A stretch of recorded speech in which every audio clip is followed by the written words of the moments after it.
आएको आँखा गर्दै अब सुन्छ होला नि त हौ त्यसो गर्नु न तपाईँ पनि यो कुखुरा बोलाएर माछा चाहिँ आउँदैन हो यो दुनियाँमा नभएको कुरो दाजु माछा सकिएको कहाँ छ खोइ चाल खोइ खोइ जाल दिनु त एकचोटि हान्नु पर्यो जाल दिनु त लु हाल्नु त, लु हाल्नु, लु हाल्नु। यस्तो चाल त मैले पाहाडमा कति हालेको के गर्नु हाल्नु त यसरी हाल्नु पर्छ क्या यसरी कति आउँछ आउँछ यसरी जाल हान्न चाहिँ माछा आउँदैन है ढुङ्गा मात्रै आउँछ छिना ढुङ्गा आउँछ भने ढुङ्गा त आउँछ त हेर्नु अब यहाँ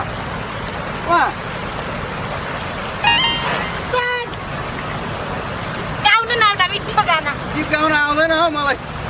नाच ठुलो फसे जस्तो छ अड्क्यो जानु त अड्क्यो जानु त जानु जानु त कता अड्क्यो ए झुल बगायो हाम्रो भरे बेलुका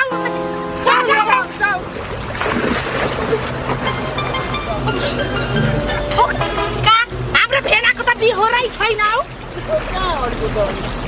भने केमा सुत्नु तर मेरो त होइन तपाईँकै हो लु ल बोक्न म एकचोटि हान्छु क्या म एकचोटि हान्छु क्या लु मार्नु त माथि मार आजलाई ए भेना आजलाई चटनी माथि मार कालो दरे भेना बिहान कसको चाहिँ अनुहार हेरेर हिँड्नु भएको थियो तिम्रो उसको ठासेको हेरेर हिँडो होला कि लोदर्नीको एउटै माछा छैन कसरी हान्ने हो चस्मा खोल्नु न चस्मा भएर होला हौ नदेखेको छ्या पर त कस्तो अँधेरो पो देखियो त झुलै पो हराउला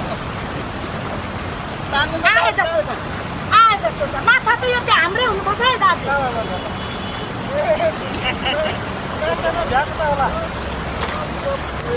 पर्दैन यहाँ माछा जति जम्मै हिजो सबैले लगी गए अब यहाँ त पर्छ जस्तो लागेन मलाई त्यत्रो आएको दुःख मात्र पाइयो त्यत्रा त्यत्रा झुल लिएर आएछन् त्यत्रा त्यो जाली लिएर आएछन् हामी माछै मार्न नआउने मान्छेलाई कहाँबाट माछा पर्छ यो मान्छेहरू राख्छे सो नि राख्छे अलिअलि त छोडिदिनु पर्छ नि त हामी आउँछ भने